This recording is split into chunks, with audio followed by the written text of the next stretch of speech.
है अगर गुरुवर का सानिध्य पाना तो विद्यासागर.गुरु पर जरूर आना। ओम नमः सिद्धेभ्यः।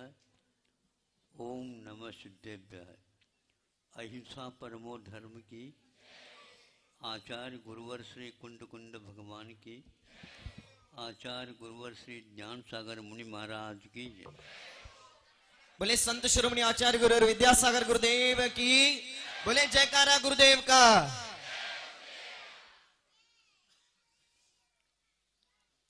अभी आपके सामने कन्नड़ भाषा भाषी, बीच बीच में मराठी के श्लोक और उत्तर भारत के हिंदी के भी कुछ पद विशेष रूप से कन्नड़ के भावों के अभिव्यक्ति के साथ सुन लिया होगा आपने। एक प्रकार से ऐसा लगा आप लोग रुग्ण हैं और आपको खिचड़ी खिला रहे हैं। ये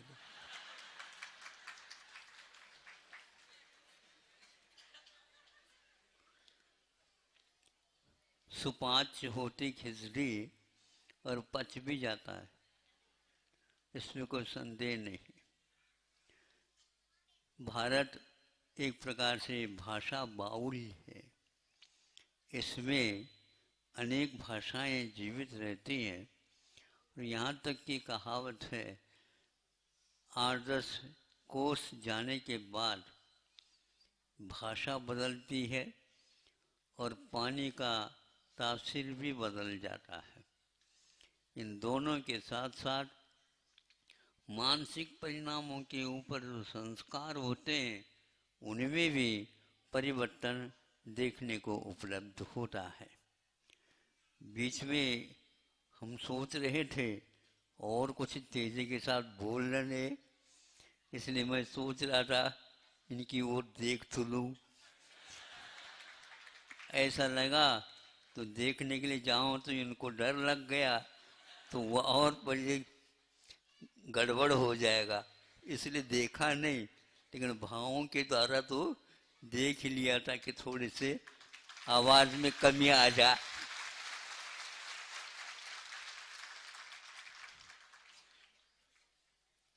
बीच में एक बहुत अच्छी बात कही लेकिन पूरी बात नहीं कही। वो क्या है? वो यह है दक्षिण में ही मुनि महाराज होते हैं। ये बात वर्तमान काल के साथ संबंध रखने से ही ज्ञात होता है, लेकिन ये ध्यान रखो कि यहाँ से भद्रवाहु महाराज जो कि 24,000 का संघ था और दक्षिण जाने के लिए चले गए।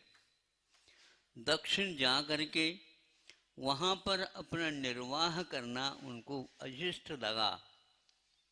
यहाँ के विनय अनुनय सारे सुनने के उपरांत भी कहा चूंकि यहाँ पर अकाल पड़ने वाला है, अकाल में ऐसा होता है कि जैसे कोरोना अभी अब हुआ था कि लाखों एक देश ने, एक प्रांत ने, एक राष्ट्र ने, किंतु बड़े बड़े अमेरिका और यूरोप, एशिया, ऑस्ट्रेलिया, अफ्रीका आदि बड़े बड़े खंड जो कि लाखों के मीलों वर्ग मीलों में फैले हुए हैं, वहाँ तक एक ही मात्र कोरोना ने अपना परिचय दे करके मैं सोचता रहता था कि यहाँ 1 महीना निकल गया, 2 महीने निकल गए, 3 महीने निकल गए, चातुर्मास स्थापित हो गया, चातुर्मास के भी 2-3 महीने निकल गए, फिर भी उसमें कोई अंतर नहीं आता और कोई कार्यक्रम करें तो कैसे करें ये बाहर आ ही नहीं पाते थे। हमने सोचा इन लोगों के लिए धैर्य कैसे दिलाया जाए, हमने विहार कर दिया। इंदौर से बाहर तो नहीं आए, लेकिन इंदौर छोटा तो था ही नहीं। इंदौर जो है 40-40, 50-50 लाख आबादी वाला महानगर के रूप में विकसित हो रहा है, विकासशील है। उनमें भिन्न भिन्न कॉलोनीज हैं। वहाँ पर जाकर के हम कुछ 8-10 दिन कोई भी नियामक नहीं, और वहाँ पर जा कर के चूंकि उनके घर तक पहुँच करके किसी भी प्रकार से उनको सांत्वना मिल जाए, क्योंकि बाहर वो निकल नहीं पा रहे थे। बाहर ऐसे जो देव दर्शन के व्रत हैं, किंतु वो शिखर के ही मात्र वंदना करके अपने खाना पूर्ति करते थे। खिड़कियों में से भी श्री जी का दर्शन मान्य नहीं था, किसी भी प्रकार से करते थे। अभिषेक, पूजन आदि आदि सारे समाप्त हो गए, किंतु वह उसका विहार नहीं हो पा रहा था। तो इस प्रकार 8-10 स्थानों में जा करके इस प्रकार विहार किया, तब कहीं थोड़ा सा राहत का समय आ गया, और धीरे धीरे एक सर्वप्रथम भारत ने विश्व में एक रिकॉर्ड, एक ऐसा कर्तव्य दिखाया कि उन्होंने जहाँ है वहीं पर रहो, औषध का कोई ठिकाना है ही नहीं, और इसके लिए औषध अभी एकदम नहीं निकलने वाला है। इसकी खोज में लगे हुए हैं सब राष्ट्र, किंतु उनको यश नहीं मिल रहा है, सफलता नहीं मिल रही है। एक से एक राष्ट्र, किंतु भारत एक ऐसा है कि हमारे लिए औषधि की कोई आवश्यकता नहीं। औषधि के बड़े बड़े ग्रंथ लिखे हुए हैं, उसको सिद्ध करने की कोई आवश्यकता नहीं। पहले से ही वे भिन्न भिन्न रोगों के ऊपर लिखे हुए हैं, उनके नियमावली है, उसके अनुसार करेंगे तो अवश्य ही इस फैली हुई बीमारी के ऊपर उसका प्रभाव पड़ेगा। तो ऐसा ही हुआ कि काढ़े को लेकर के और नुस्खे को लेकर के जो यहाँ वितरण प्रारंभ हुआ, तो सारे के सारे लोग, चाहे नेता हो, चाहे वो प्रजा हो, एमएलए हो, सांसद हो, और मंत्रिमंडल हो, और यहाँ तक कि वर्तमान चिकित्सा पद्धति के डॉक्टर्स भी क्यों ना हो, इनका काढ़ा पी पी करके और उन दवाइयों में टिकिया को सेवन करके उससे दुगने तिगुने के रूप में संख्या में स्वास्थ्य लाभ प्राप्त कर लिया। इस प्रकार हमने अपने कानों से सुना, तब लगा कि हमें आत्मविश्वास रखना चाहिए। उस समय वहाँ भद्रभव महाराज जी ने कहा कि हम दक्षिण नहीं जा रहे हैं, किंतु धर्म की रक्षा के लिए वहाँ जाएंगे। यहाँ पर तो काफी हो चुका है। सुन रहे हैं आप लोग? ऊपर वाले भी सुन रहे हैं?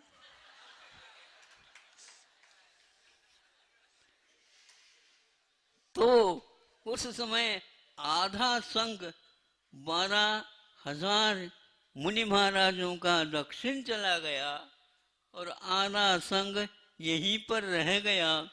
किंतु बीमारी ऐसे अकाल इतना बड़ा तेज था कि उसमें भी जो महाराज थे वे उस चर्या को सहन नहीं कर पाए, और कई लोग श्रावक बन गए, कई लोग चैतन्य पूर्ण अभी चर्या अपना ले, फिर बाद में देखा जाएगा।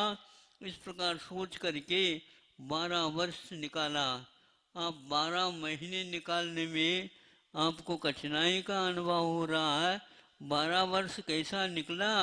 घर के जितने भी पशु पक्षी सारे के सारे उजड़ गए, कोई भी, नदियां सब सूख गई, पेड़ पत्ते कोई रहे नहीं, रह भी गए तो मात्र हड्डी मात्र उनके ऊपर थे, जो शाखाएं उपशाखाएं सूख चुकी थी।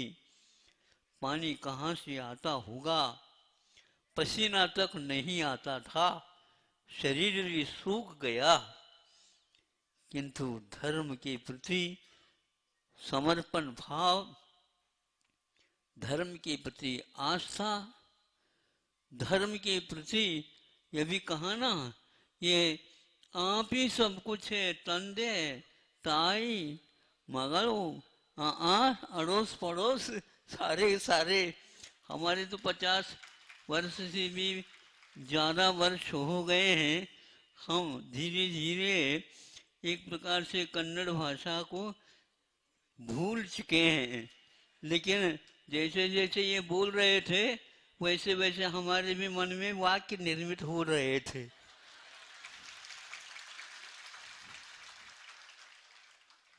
क्योंकि 100 वर्षद बुद्धि 100 वर्षद वर्ग है।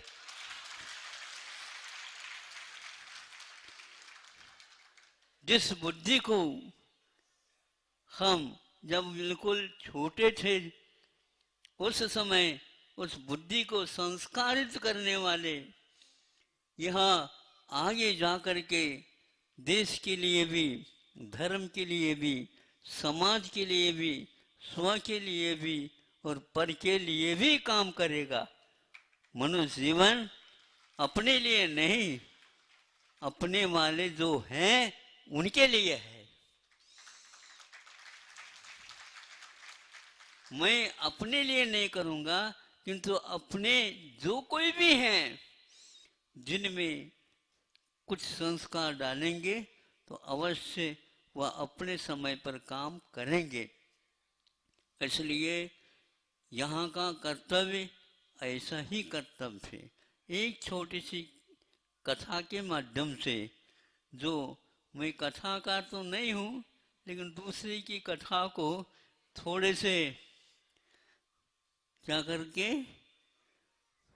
नमक मिर्च लगा करके फानगी कोड़ो दौड़ रही सास भी मत हिंगड़ा हक्कोदा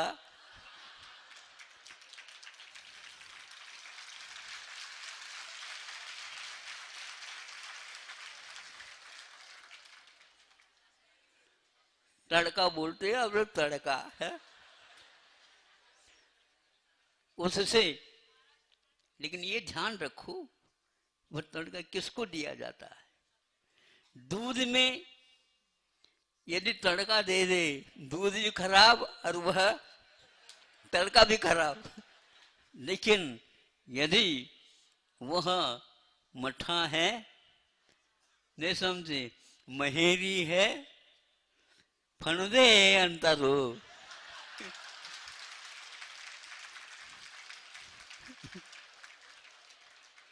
कई लोग भूल गए होंगे, लेकिन हम छुटपन में हाँ हरिवत रे संजीव मुंड बेलो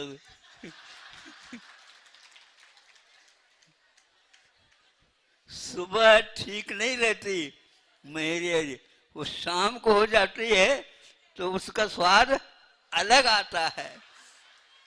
और शाम को थोड़ी सी मान लो सर्दी आ रही हो तो उस समय वह तोगरे तोगरे महाराज विषेद विषेद तोगरे। इस प्रकार संस्कार डाल करके आपके जितने भी श्रम हैं उन श्रम को दूर करने वाले पाक शास्त्री लोग भी अपने उस विद्या बुद्धि का सदुपयोग करके जीवन को किस ढंग से पल्लवित पुष्पित करते हैं इसे ज्ञात होता है। तो 100 वर्ष विज्ञ, ये 3 साल का संस्कार 100 वर्ष, मैं तो कहता हूँ 100 वर्ष नहीं, जब तक मोक्ष नहीं मिलता तब तक वे संस्कार जीवित रहते हैं। एक शरीर छूटता है, कोशिकाएं मुरझा जाती हैं, लेकिन सूक्ष्म जो शरीर है उसके ऊपर जो संस्कार डाले गए हैं वह वहां तक जाने के उपरांत भी कहीं जाते नहीं, अपने काम करते रहते हैं। थोड़े से ही मिट्टी, थोड़ी से ही पानी, थोड़ी से भी खाद, थोड़ी से भी रख रखाव हो गया तो वह वही बीज कहाँ पर था पता नहीं, और वह विशाल वट वृक्ष के रूप में आ जाता है। हमारे गुरुओं ने हम लोगों के ऊपर ऐसे संस्कार डाले। माता पिता योग से वृद्धावस्था में उनके आंखें चली गई। अब इसके उपरांत लड़का एक है, उसकी कथा हमने छोटी सुनी थी दूसरी कक्षा में। ಎರಡನೇ ಹತ್ತಿಯಲ್ಲಿ ಪಾಠ್ಯಕ್ರಮದೊಳಗ ಒಂದು ಕಥೆ ಬಂದಿತ್ತು. ಅದು ತಮ್ಮ ನಂದೆ ತಮ್ಮ ಮುಂದೆ ಇಳಿಯುತ್ತೆ. ತಪ್ಪತ್ತು ಆಗಲ್ಲ ಮತ್ತೆ ನೀವು ಇಳಿಕೆ ಬರೋದಿಲ್ಲ. ನಾವು ಇಟ್ಟೇವಾದ ಈ ನೆನಪಿದೆ, ನೆನಪಿಷ್ಟೇ ಇದೆ ನೀವು ನಿಮ್ಮ ಕಣ್ಣಾಗ ನೀರ ಬರ್ತಾವ. हाँ, संस्कार के जो आंखें हों उनमें से पानी फूटता है, और संस्कार रहित विषयों के संस्कार से जो है आंखें फूट जाएं फिर भी पानी नहीं आ सकता। ऐसे कहानियों को भी लिख करके हमारे ऊपर वे लोग बहुत बड़े उपकार करते हैं, जो वृद्धावस्था में भी काम में आ सकती है, आती हैं। और आज वह एक छोटी छोटी किताब भी, कथानक भी बड़े बड़े शोधकारों के लिए पाठ्यक्रम में आ चुका है। इसको सुन लो आप। कटी है, प्रत्येक व्यक्ति का जीवन एक कथानक है। उनको कहा, बेटा तुम बड़े हो गए हो, अब हमारा काम छोड़ दो, तुम अपने अपने काम में लग जाओ, ताकि हम इस जीवन के अंतिम घड़ी तक धर्मदान कर रहे हैं कि तीर्थ यात्रा की भावना है, कोई न कोई ले जाएगा। और आंखें सब बंद हो गई हैं। तो वह लड़का कहता है, ये हमारा जीवन तो शेष है, वो तो जब तक है तब तक तो मैं आप लोगों को तीर्थ यात्रा की भावना को पूर्ण करके ही रहूंगा। और वह कहते, कैसे रहे बेटा, हम तो दो हैं, हम चल नहीं सकते। हाँ बिल्कुल, मैं चल सकता हूँ, और मेरे दोनों पैरों में ऐसे आपने शक्ति ऊर्जा को प्रभावित किया है, उससे सब काम हो जाएगा। कैसे हो जाएगा? उन्होंने एक कावड़ी बना दी। कावड़ी तरह ಹೆಗಲ ಮೇಲೆ ಇರೋದ ಹೊಳಿ ಭಾಳ ದೂರ ಐತ್ರಿ. ಹಾಗೆ ಇರ್ವಾತು, दूर इतना इरली। उस समय वह श्रवण कुमार कहता है, मेरे पास एक कावड़ी है, एक तरफ माँ और एक तरफ पिता. कौड़ी तಗೊಳ್ದ ಮತ್ತು ಹೋಗೋದು ನೋಡ್ರಿ. कौड़ी ಎಲ್ಲಿ ತನಕ ತಗೊಳ್ದ ಅಲ್ಲಿ ತನಕ ತಮ್ಮ ಕಾಲೊಳಗ नृत्य आಗೋದಿಲ್ಲ. नृत्य समझते हो आप? है नृत्य कैसे? जब कावड़ी अपने कंधों के ऊपर लेते हैं, उस समय अपने आप ही पैर यूं यूं होने लग जाते हैं, और आपको चलना नहीं है, आपको भागना है। बूढ़े भी हो तो भी वह पैरों में तो पहलवान लगता है, और ऊपर से भले ही बालों के अपेक्षा से सफेद हो, लेकिन उसकी ऊर्जा अपने आप ही काम करने लग जाती है। श्रवण अपने आप ही चलने लगा, और इस प्रकार प्रतिदिन शाम को कहीं न कहीं मुकाम किया जाता था। एक दिन ऐसा आ गया, कैसा आ गया, उसके मन में, श्रवण कुमार के मन में, कहाँ तक हम करेंगे, ये यात्रा पूर्ण तो होने वाली ही नहीं, जीवन यात्रा के समान फिर भी वो हो सकती है। इतनी वृद्धावस्था में अंधत्व के साथ इनको कैसे हम ले जा सकेंगे? और दूसरा कोई न कोई आ ही जाएगा, मैं अकेला थोड़ा हूँ। इस प्रकार मन में विपरीत भाव आने लगे। आते आते आते फिर इसके उपरांत वहाँ एक स्थान था जहाँ पर नदी थी, नदी को पार करना था। कहाँ दक्षिण में नदी है? सदलगा और बोझ के बीच में दूध गंगा, वेद गंगा, पंचगंगा और चकोत्रा। कृष्णा आ जा तो और दूर ही चले। हाँ, ಅದನ್ನು ನೀರು ಬರ್ತಿದ್ದು ಎಲ್ಲಿ ಬರ್ತವೆ दूरದ್ದು इतना है। गंगा गंगा आपके यहाँ दक्षिण या उत्तर में एक गंगा है और दक्षिण में केवल 20-25 किलोमीटर के बीच में 4-4 गंगा।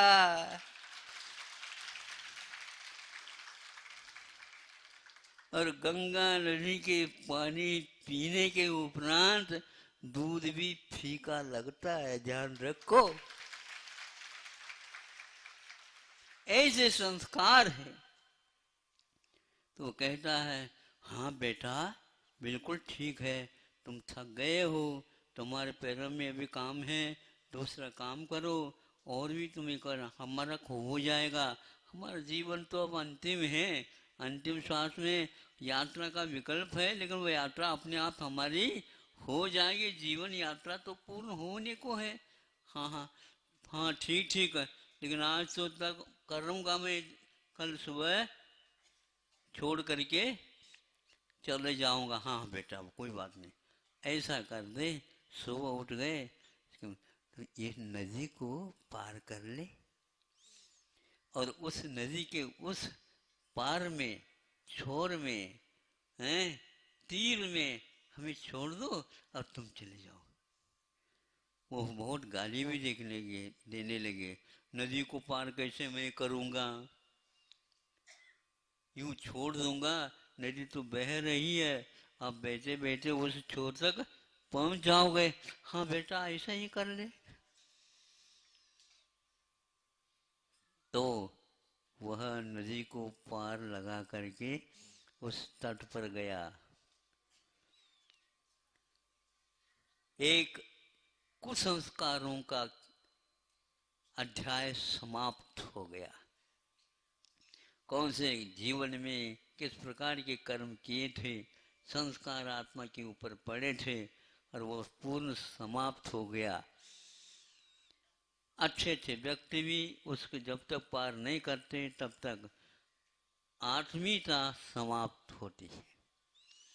भारत में जब तक आत्मीयता रहेगी धर्म कर्म रहेंगे, और आत्मीयता समाप्त हो जाएगी, आत्मा परमात्मा बनना तो दूर बहिरात्मा भी और निकृष्ट हो जाएगा। धीरे धीरे आज कृतज्ञता समाप्त होती जा रही है। बहुविज्ञता तो आ रही है लेकिन कृतज्ञता समाप्त हो रही है। कृतज्ञता एक बहुत बड़ा आभूषण है मनुष्य जीवन का। पशुओं के जीवन में भी वह कृतज्ञता पाई जाती है। और कृतज्ञ यह कुत्ते का नाम भी है संस्कृत में। रात्रि जागरः कृतज्ञ है, वो कृतज्ञ है। रात में आप लोग सो जाते हैं और वह आपके रक्षा के लिए आवाज देता रहता है, हाँ मैं सोया हुआ नहीं हूं, मैं अभी जागृत हूं। तो श्वान निद्रा प्रसिद्ध है, मुनियों के लिए भी योग्य ऐसा कहा। समझे? श्रवणों के लिए श्वास लेते रहो लेकिन श्वान की भांति लेते रहो। श्वान सोता सोता हुआ भी वह देखता भी रहता है कौन कहाँ से आ रहा जा रहा। और आप रेल भी चला गया पास से, सुन रहे हो? आओ, रेल भी चला जाए पास से तो भी अरे सुख की नींद है। ये सुख की नींद नहीं है, ये सुखाने की नींद है, जीवन को सुखा देगी। तो वहां कहता है क्या हो गया? कुछ नहीं हुआ। सुबह उठे, चला गया उस तीर पर। जब उनको अब मैं जा रहा हूँ, हाँ ठीक बेटा, हमारा आशीर्वाद है, तुम्हारी भी यात्रा अच्छी हो। आपने हमारी यात्रा थोड़ी सी बच गई है, वो पूर्ण हो ही जाएगी, ये सारा सारा श्रेय तुम्हें ही मिलेगा। नहीं नहीं, ऐसा कह दिया नहीं, एकदम उसके भावों में परिवर्तन आता, पैरों में जाकर के पड़ गया और कहता है मेरी गलती क्षम्य हो, मेरा अपराध दूर हो। मैंने जो आपके बारे में शब्दों के प्रयोग किए, उनके माध्यम से अभी भी मेरे भीतर की कलिजा कप रहा है। इसका पाप कितना होगा, लेकिन आप लोगों ने उसको गालियां नहीं, गाली का अर्थ गाली भी होती है, गाली यानी गीत गाया। ये तो हम गाएं या दूसरे गाएं, प्रत्येक व्यक्ति की कथा गीतमय है। हम गाते रहें, हम रोते रहें अथवा गाते रहें, बात एक ही है। जब रोते रोते जीवन को जीने की अपेक्षा से हमारे लिए कहानी मिलती है, बेटा तू गाता जा, गाता जा। यदि वहां दूसरा तुम्हारे लिए गाली देता है तो 3-4 और दे दो तो बहुत अच्छा होगा, हमारा पेट भर जाएगा, एक बार का अन्न बच जाएगा। ऐसे कहने वाले होते थे। तो वह माता पिता कहते हैं कि नहीं बेटा, क्षमा की कोई आवश्यकता नहीं, तुमने तो बहुत अच्छे काम किए। नहीं नहीं, आज तो मैंने अपराध किया है, अब कभी भी मैं ऐसा बोलूंगा नहीं, आदि आदि कहना। तो फिर कोई बात नहीं बेटा, ऐसा भाव हो जाते हैं, तुम्हारी यह रीत नहीं, ये संसार की रीत है। आत्मा इस प्रकार कभी भी नहीं सोचते हैं, लेकिन कर्मों के उदय में सोचा जाता है। हमारा ये कर्मों का उदय इस प्रकार था। तुम्हारे जैसे चिरंजीव भी आज इधर उधर की बातें करना तुम्हारी नहीं है वो, ऐसा कहा। तो वो कहता वहां तो ऐसे भाव आ रहे थे, अब यहाँ पर भाव में पुनः ऐसा लगे कि अब हम रुकेंगे ही नहीं, तीर्थ यात्रा पूर्ण करके ही श्वास लेंगे। ये ऐसे कैसे हुआ, बता दो। सुन रहे हो आप लोग? सुनो, हाँ, अब यह यही जान है पंक्ति, इसकी मैं बहुत देर से प्रतीक्षा कर रहा था, इन लोगों के कानों में पहुंचेगी क्या नहीं पहुंचेगी। पहुंचा दूंगा मैं, न्यू भी न्यू, हाँ यान ಕೇಳ್ರಿ ಕಥಾ ಕೇಳೋದು ಏನು ನಾವು ಯಾನ್ ಹೇಳ್ತೇವೆ ಅದು ಕೇಳೋದು? ऊपर ऊपर है बेहतर से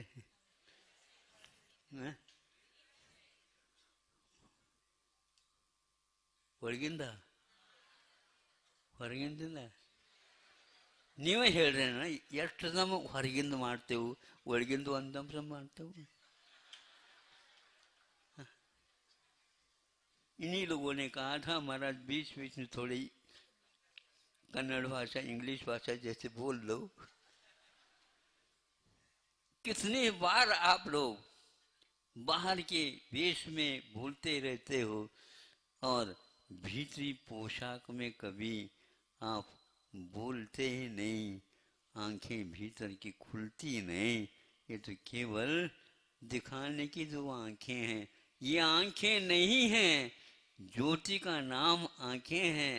वो आंखें बंद करने के उपरांत भी हम उसके माध्यम से अच्छे अच्छे भूले हुए चित्र को भी सामने देखते रहते हैं, देखते रहते हैं। बल्कि यूं कहना चाहिए संस्कार की आंखों से जब हमने पढ़ाई की है उनको इस समय नहीं, जब हम अंतिम संस्कार के पास पहुंच जाते हैं वहां पर संसार को समाप्त करने की क्षमता हमारे पास आ जाती है। इसी को बोलते हैं संस्कार। ಮೂರು ವರ್ಷದ ಬುದ್ಧಿ 100 ವರ್ಷದಲ್ಲ, 100 ಹಲವಾರು ವರ್ಷಗಳ ತನಕ, बहुत वर्षों तक वो संस्कार बना रहता है। निगोद के संस्कार भी नित्य निगोद से आकर के मोक्ष होने तक वो संस्कार काम करता रहता है। भावों का खेल है ये। जब पूछा श्रवण ने वहां पर ऐसे भाव क्यों हो रहे थे, तो बेटा वह स्थान गलत था। कौन सा? जहां पर रात में हम लोगों ने विश्राम किए, नदी के उस पार जो था, उस पार जीवन का था ही नहीं। वो वह तो जीवन के उपयोगी रक्त पीने की इच्छा करने वाला था स्थान। ऐसा क्या था बताओ तो, ऐसे कैसे हुआ? तो बहुत दिन के बाद भी संस्कार पड़े रहते हैं।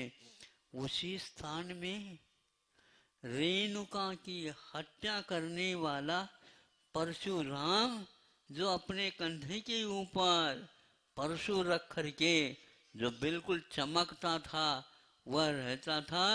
और जिस दिन पिताजी ने कहा तुम जाओ तभी ये सिद्ध होगा तुम्हारे लिए, क्या ये जा करके तुम अपने इस परशु के माध्यम से माँ के गर्दन के ऊपर रख करके मारो और उस खून को तिलक के रूप में मैं लगाऊंगा तो यह मंत्र सिद्ध होगा, या और कुछ भी उन्होंने नियम दिया। यह आवश्यक है, तभी तुम मेरे मित्र नहीं मेरे पुत्र हो। नहीं है तो मैं समझूंगा तुम्हारा हमारा कोई नाता भी नहीं और रिश्ता भी नहीं, दक्षिण भी नहीं उत्तर भी नहीं। क्या संबंध है?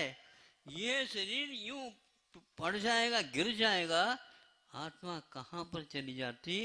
सब नम्माರು भी ಹಾದ್ರಿ ನಿಮ್ಮವ್ರು ಆಗಿರು ನಮ್ಮವ್ರು ಆಗಿರ್ಬೇಕು, ಆಗುದಿಲ್ಲ, ಯಾರಾಗುದಿಲ್ಲ. ಇದನ್ನ ನೀವು ಬರೆದು ಇಟ್ಕೊರಿ. ಯಾಕಂದ್ರೆ ಸುಣ್ಣ ಹಚ್ಚಿ ಗಾಡಿ ಮ್ಯಾಗ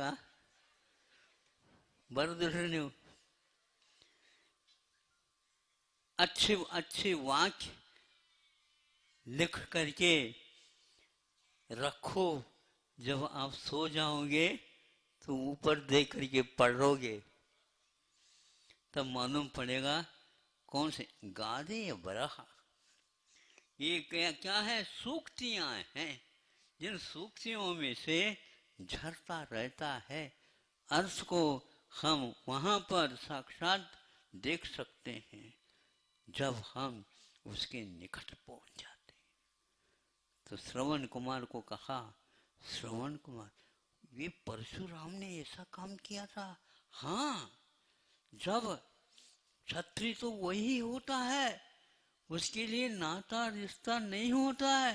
वह अर्जुन जब तक नाता रिश्ता अथवा गुरु की ओर देखता था तब तक वह राज्य और प्रजा की रक्षा के लिए अपने गांडीव धनुष को तनात्कार नहीं करता था। हे अर्जुन मध्यम पांडव, सुन ले, ये क्षत्रियों का धर्म है। क्षतात् पापात् त्रायते इति क्षत्रिय। पाप से जो बचाने वाला होता है उसका नाम क्षत्रिय धर्म माना जाता। तराजू में वार डाल करके ज्यादा लेना और कम देना, अपनी चीज कम देना और उनकी चीज, बोलो ना बढ़िया लोगों, हाँ, धर्म के कांटे को भी दबाने वालों, धर्म कर्म से शून्य होने के उपरांत ऐसा भाव उत्पन्न होता है। लेकिन किसान कभी भी तराजू नहीं उठाता है, बोरियों से बात करता रहता है। ऐसी दया रहती है। तो वो कार्य कर लिया और अब हुआ कहता परशुराम, आपकी प्रतिज्ञा को तो हमने पूर्ण कर ली, और हमने कहा था मैं भी एक बात पूछूंगा, आपको करना होगा। हाँ, ये कर ले, पहले कर लिया। अब मुझे बताओ, मेरी माँ दो, और जो कुछ मैं चाहता था वो भी दो, और आप शांत बैठो। हाँ, ले माँ आ गई। अब क्या करो बताओ? माँ तो आपके ऊपर बिगड़ जाएगी। तुमने तो मारा था, पुनः मांगा। नहीं, हमने मारा नहीं था, हमने पिताजी की आज्ञा का पालन किया था।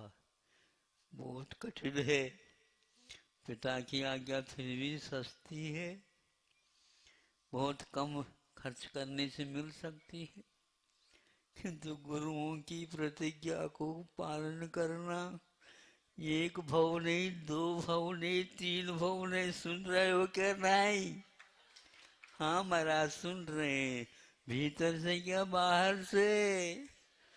भीतर से। हाँ, रटे हुए वो शब्द हैं, पेपर में वो ऐसे ही लिखते हो आप, इसलिए नंबर मिलते ही नहीं।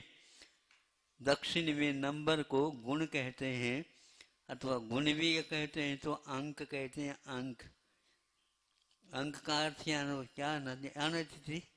हेडनो अंक अंदर ताई ಗರ್ಭಾಲಯ ಯಾವಲ್ಲಿ ಇದ್ದ ಮಗುವಿನ ಜೀವನ ಯಾತ್ರಾ ಪ್ರಾರಂಭವಾಗುತ್ತದೆ, ಅದಕ್ಕಂತಾರೆ ಅಂಕ. अंकदೊಳಗೆ जीवन यापन ಆಗ್ತದೆ ರೀ. गोद बोलते हैं आप। गोद का अर्थ क्या होता है?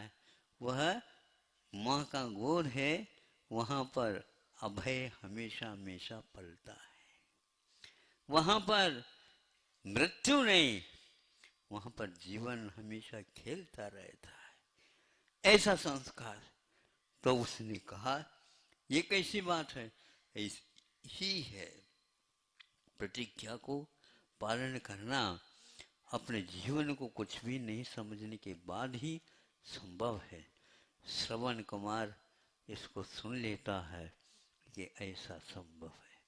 आज मेरे जीवन में बहुत ही बड़ी बाढ़ आई थी, जो वो बाढ़ मैं तैर ही नहीं सकता था, लेकिन योग की बात है, बाढ़ बहुत जल्दी कम हो गई और मैं इस तीर पर आ गया हूँ। यह श्रवण कुमार की कथा शायद आप लोगों ने भी पढ़ी होगी, सुनी होगी। लेकिन दूसरी कक्षा में हमने कई बार पढ़ी, कभी न कभी काम आएगी। मैं इसको प्रधान योग के ही एक छोटी सी कथा मान करके हजारों व्यक्ति के सामने रखता हूँ। आंखों में से पानी आए बिना रह नहीं सकता। क्षत्रिय ऐसा होता है, तब राष्ट्र की रक्षा हुआ करती है। राष्ट्र की रक्षा करने वाला केवल क्षत्रिय होता ऐसा नहीं, यथा राजा तथा प्रजा, ये सूक्ति हमेशा हमेशा चरितार्थ होती है।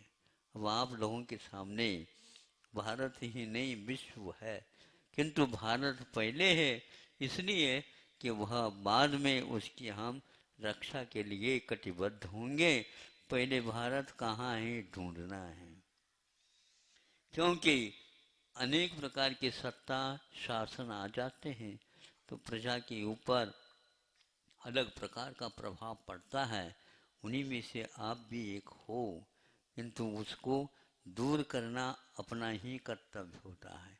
सर्वप्रथम जहाँ कहीं भी आप भोजन के लिए बैठना चाहते हो, सर्वप्रथम उसको झाड़ू लगाना अनिवार्य है।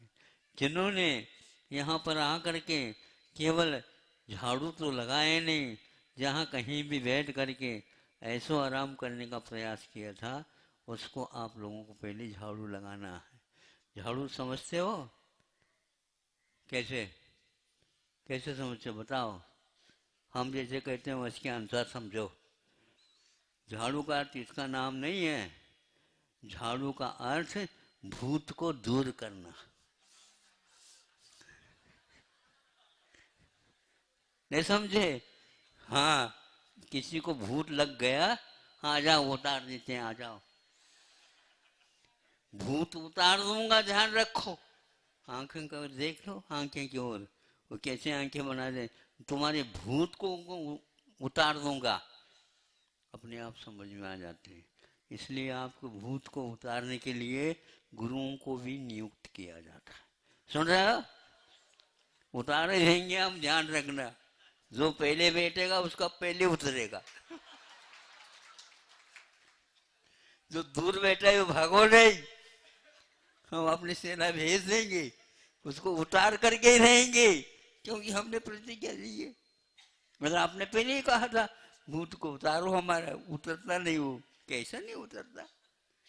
नदी जब उतरती है चढ़ करके, पानी बंद हो जाए तो निश्चित रूप से आपके पास पानी इतने है ही कहाँ जो भूत नहीं उतरे। उतारेंगे हम, अवश्य उतारेंगे। दो को भी मिथ्यात्व, कषाय, स्वार्थ परायणता आदि भूत लगी है, वह एक ही मंत्र फूंकते ही वहां भूत को भागना ही पड़ेगा। इसलिए नहीं भागो, पहले चरण छुओ फिर भागो। भागते क्यों हो? डरो नहीं। हम आपको भाग ऐसा नहीं कह रहे हैं, भूत को भगा रहे हैं, तुम तो हमारे हो। लेकिन जब तक आप भूत से सवार है आपके ऊपर, हम आपको छोड़ेंगे नहीं। भगा के रहेंगे और हम भी पीछे रहेंगे, देखेंगे कौन होता, कौन कहाँ तक भागता है। इसलिए या तो आप प्रतिज्ञा लो, नहीं लेते हो तो जब लो घट में प्राण। हाँ, राम के लिए कहा जाता है? राम के लिए कहा जाता है। बहुत अच्छी पंक्ति है वो। प्राण जाए पर प्रण नहीं जाए, यही रीत गुरुकुल से लघुकुल से आए। लघुकुल और गुरुकुल लगभग समानार्थक जैसे हैं। हम पहले विद्यालय लघुकुल यानी गुरुकुल में पढ़ते थे, तो उस समय लघुकुल की बात आती थी। रघुकुल का अर्थ होता है राम का कुल, और लघुकुल का अर्थ भी नम्रता का कुल। ये इस प्रकार अर्थ से भरा हुआ ये शब्द है जो गुरुकुल में सुनने के लिए हमें उपलब्ध होते थे। आप लोगों ने बहुत बड़ा काम किया, जो आज सुबह के भी डांट को और इस भगाने की बात जो झाड़ू से भूत को उतारने को भी सहन कर लिया, वो हमारे विचार से अब वह रह नहीं सकेगा भूत, और आपके पास नहीं रह सकेगा तो अड़ोस पड़ोस के भी पास वो आ नहीं पाएगा, क्योंकि आप उसके साथ कभी भी व्यवहार करेंगे ही नहीं। सभी आपके आत्मीयताएं यहाँ पर उद्घाटित होंगे। एक बार भारत को भारत के रूप में याद करो, निश्चित भी विश्व में जहाँ कहीं भी हो रहा कुछ घबराहट हो रही है, वो सब शांत हो जाएगी। शांत हो, इसी भावना के साथ आज का यह संस्कारित कथानक के साथ वक्त छोटा सा पूर्ण होता है। अब हम पूछना ये चाहते हैं कि ये बताओ, दक्षिण से जो आए हैं वो इस कथा से परिचित हुए क्या नहीं है कथा कैसे है कैसे लगी बताओ। हैं गई तो है शुरू है तो ತಿನ್ನಿಸ್ ತಿನ್ನಿಸ್ ಶುರು ಆಯ್ತು ಅಂದ್ರೆ ತಿನ್ರಲ್ಲಿ ಮತ್ತೇನು ಮಾಡು.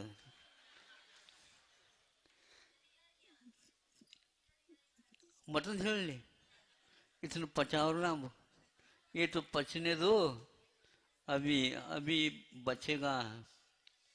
हाँ पचन बहुत कठिन है ये बहुत सबसे बड़ा कठिन है कि हम भोजन तो बहुत मात्रा में ही लेते हैं लेकिन पाचन शक्ति कमजोर होने के कारण हम अब क्या क्या खिलाएं आपको उसको भी आप समाप्त कर दोगे. इसलिए हम दवाई नहीं दे रहे हैं हम आपको भोजन करा रहे हैं. आप मेरे उपकार नहीं करो किंतु अपने पेट के ऊपर तो करो ला. ಹೊಟ್ಟಿ ಒಂದು ಮಾಡ್ರಿ ಹೊಟ್ಟಿ ಹೊಟ್ಟಿ ಮೂರ ಬಟ್ಟಿ ಅಂತಾರೆ. ಹೊಟ್ಟಿ ಹೊಟ್ಟಿತು ಏನು ಮಾಲ್ಗಾರ ಮನೆಯದ ಮಟ್ಟಿದೆ.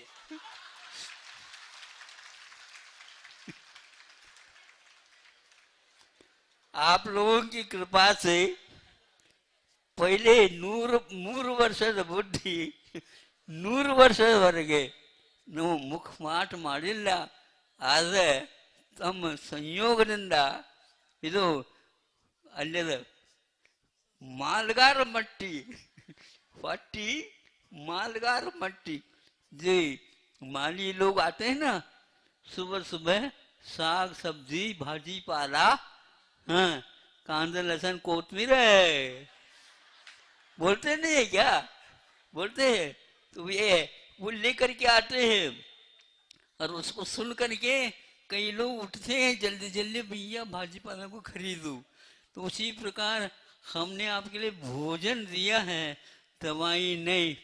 हम दवाई के ऊपर कम विश्वास रखते हैं और आहार वे औषधि आहार को ही औषध मानते हैं और आहार आपको दिया गया है वह पथ्य के साथ जल्दी जल्दी भगवान से हम प्रार्थना करते हैं यह हमारा अवसर दोबारा लेना न पड़े. यह भूख खुल जाए और वह पूरा का पूरा भूत भी भागने के लिए दरवाजा भीतर का जो बंद करके रखा खुल जाए. इन्हीं भावनाओं के साथ कुछ यदि आप लोगों को शब्द हमारे अच्छे नहीं भी लगे हो लेकिन ये ध्यान तक को बीच बीच में कुछ कड़वी चीज भी दी जाती है. एक वर्ष में एक बार कम से कम दक्षिण में नीम के पत्ते अवश्य ही चर्वण करते हैं. और वो दिन कौन सा है युगादि है दिन युगादि गुड़ी पाड़वा. हाँ आज भी वह त्योहार के रूप में मनाया जाता है और अपने अपने घर के आंगन में बांस के ऊपर एक लुटिया रख करके और उसके साथ साथ वो नीम के पत्ते और कुछ टहने उसको बांधते हैं और भोजन से पूर्व में 4-5 पत्ते अवश्य चबाते हैं. छोटे बच्चे को कहते हैं हम कैसे चबाएं एक हाथ में गुड़ ले ले लेकिन पहले गुड़ के साथ उसको नहीं खाना. तो गुड़ के आशय से गुड़ के लोभ से हम उस समय में भी नीम खाते थे और आप लोग याद भी नहीं रखते हो. उसी के कारण आज जो है वो किसी भी प्रकार से रोग नहीं आता. वह पाचन शक्ति अच्छी बनी रहती है. आप लोगों के सुनने की पाचन शक्ति अच्छी बन गई इसलिए हमें संतोष है. इतना ही पर्याप्त समझता हूँ. अहिंसा परमो धर्म की